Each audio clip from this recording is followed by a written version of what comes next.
big, but it's full of little stories just for us. Would you like to hear one? Well, I've got one here that I think you might know. Hickory dickory dock, the mouse ran up the clock.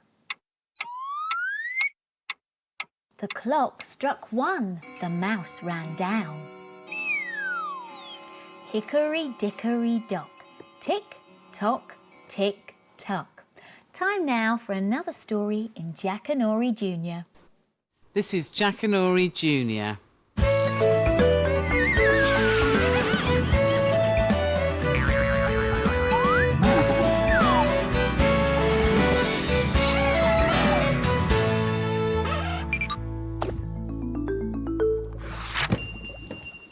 Hello, I'm Joe. Have you heard the story of Rapunzel, the girl with beautiful long hair who was locked in a tall tower by an evil witch? Well, this is a seriously silly story that sounds something like Rapunzel. It's called Shampoozel. There once was a jolly hairdresser named Dan Druff.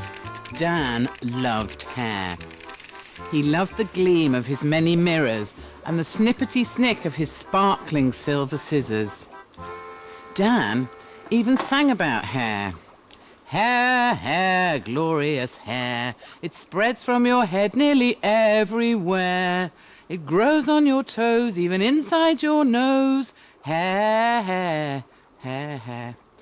Only one thing upset Dan's happiness, his girlfriend, Tam O'Tay, who lived in the flat upstairs. Unlike Dan, Tam was a sad person who hid away in her bedroom behind tightly drawn curtains. From under the hairdryers, Dan's customers could hear her wretched moans, and Dan nearly tore his hair out with worry over her condition. The awful truth was, Tam had terrible hair. "I'm dying," she wailed. "My head is dull and lifeless. I have a flaky scalp and unsightly split ends, but no ordinary shampoo is effective." Dan could find nothing to help, and as the days passed, Tam's hair grew as greasy as a chip shop mop. Now, not far from the barber shop was an evil black tower which twisted into the sky like a strange hairstyle. This was the home of the bad hair witch. High in her dark rooms, the bad hair witch mixed strange shampoos and hair oils, which were sold all over the world. The secret ingredients came from rare plants, which grew only in her private garden. Above the barber shop, Tam became convinced that one of these magical hair herbs would bring life back to her dull scalp, and she pleaded with Dan to pick some. At the mention of the Black Tower, Dan Druff felt the hairs prickle at the back of his neck. "I dare not go there," he whispered. "What if I should fall into the evil hair grip of the bad hair witch?" But Tam complained so long and hard that at last Dan Druff could stand it no longer. "All right, keep your hair on," he bristled. "I will go to the tower and comb the gardens for your herbs." So, the next morning, the brave barber crept reluctantly up the hairpin bends that led to the tower. Air, marvellous air, the poor can have more than a millionaire. You might think that... What on earth was that? Before he could finish his song, Dan had almost walked into a huge sign hanging on the wall before him. Dan Druff, use your head. If you open this gate, you'll wish you were dead. Dan felt a shiver run along his moustache. Only the thought of Tam's sad locks drove him on.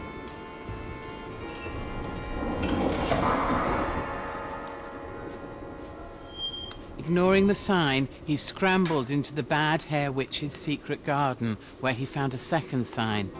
Dan Druff, can't you read? Don't even think about nicking a weed.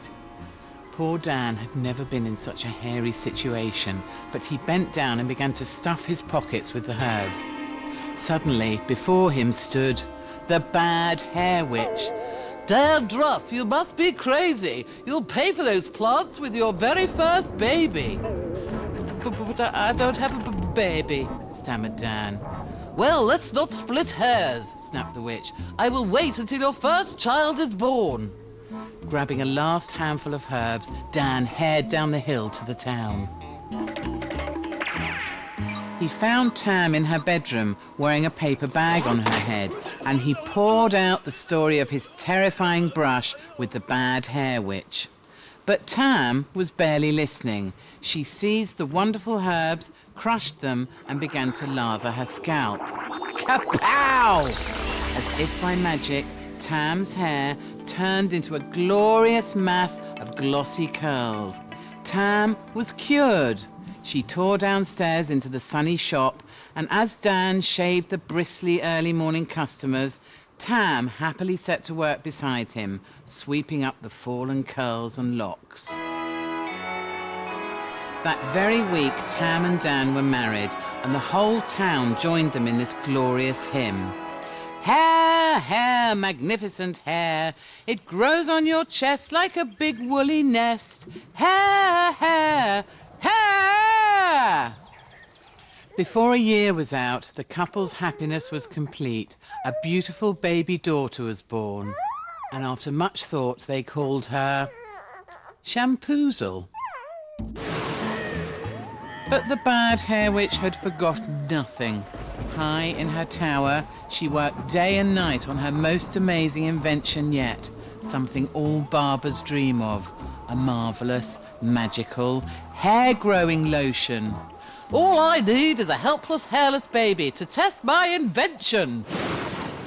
And so the bad hair day dawned.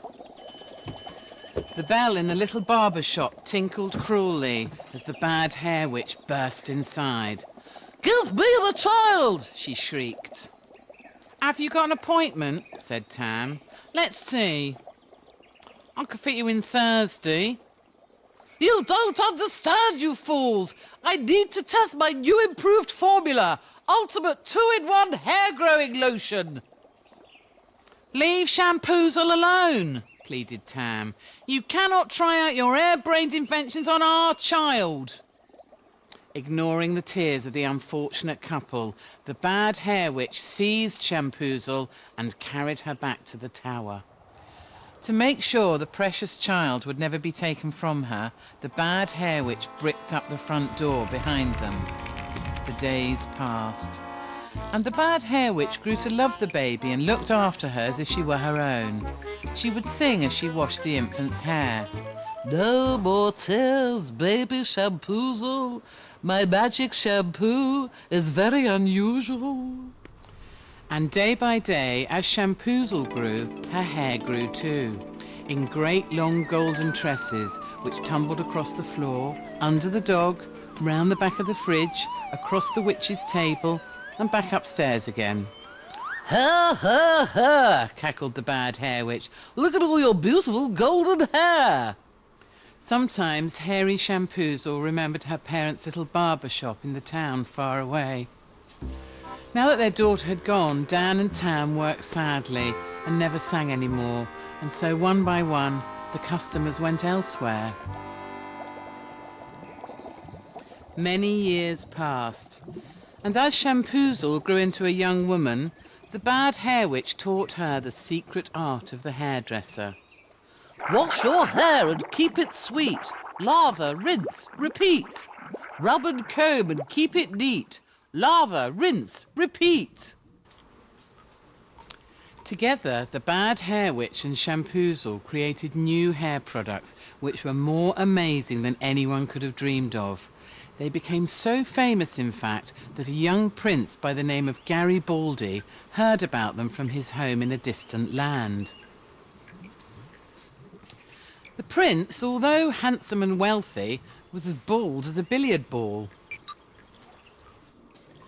Prince Gary had tried one wig maker after another, but without satisfaction. So when he finally heard about Ultimate 2-in-1 hair-growing lotion, he set out straight away, and after many days arrived at the tower. Of course, even a prince cannot enter a tower without a door, so Prince Gary concealed himself beneath the walls, and after a while he saw an amazing thing. The bad hair witch appeared at the window with her shopping bag. All of a sudden, A great mass of hair cascaded to the ground. The witch slid down it and set off towards the town. "I suppose that's what they call a hair slide," whispered Prince Gary in amazement. Half an hour later, the old lady returned with her shopping and called out, "Shampoozel, Shampoozel, let down your hair so I can climb to the top of your long hairy stair." Shampoozel let down her locks again, and the old woman scrambled back up the tower. Garibaldi was no fool, and the next time the old woman went out, the prince stood below the window himself and called, "Shampoozel, Shampoozel, your hair is so curly. Let it hang down now. Be a good girlie." To his delight, a great coil of hair tumbled to the ground. He seized it and began to boldly go where no man had gone before. The prince scrambled into Shampoozel's room, and when his royal eyes fell on the lovely Shampoozel, he was captivated by her hairiness. He leaned towards her and kissed her ruby-red lips. There and then, Shampoozel and the prince fell in love. Gary told her that he adored her limitless locks and how he would love to have some of his own. To his amazement, Shampoozel replied that she had grown tired of her hair. "It don't half hurt when people climb up it," she complained, "and it takes a week to wash." But then, to the prince's joy, Shampoozel pulled out a tiny bottle of ultimate 2-in-1 hair-growing lotion and began to massage his shiny scalp. Almost immediately, a single hair popped out of the prince's head. The first hair was followed by a second, the second by a third, and within 10 minutes, the prince had a mass of curls snaking down his back. Garibaldi seized Shampoozel and danced with joy. "My prince, you must wash and go," whispered Shampoozel. She brushed away a few stray hairs from his collar, and with one final kiss, the prince climbed down Shampoozel's hair and slipped away into the shadows. It wasn't long before the bad hair witch returned. "Shampoozel, Shampoozel, don't make me shout. Let down your hair, girl. Don't hang about." As soon as she entered the room, the witch spotted Garibaldi's little crown, which Shampoozel had left hanging on the coat hook. The witch was furious, and after a terrible argument, stormed into her bedroom, leaving Shampoozel weeping pitifully. The prince, meanwhile, had decided that witch or no witch, he had to see Shampoozel again.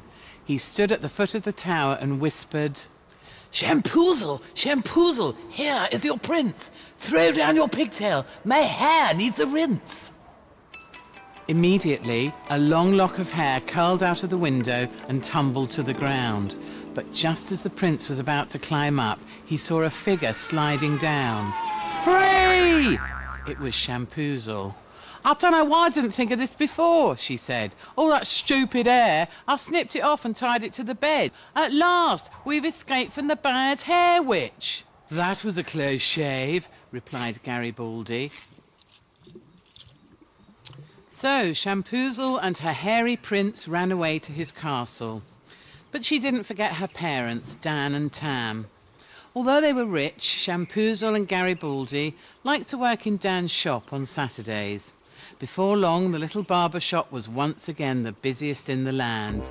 "It's amazing how the customers keep coming back," laughed Dan. And it was true. Some of the customers seemed to have as many as 5 haircuts a day. Perhaps they just love having their hair cut by Shampoozel. Or perhaps the secret shampoo she uses has something to do with it. High in her tower, even the bad hair witch joins in. "Her hair, sensational hair. Shampoozel's the girl to share your hair care. She can give you a shave or a permanent wave. Hair, hair, hair." See ya.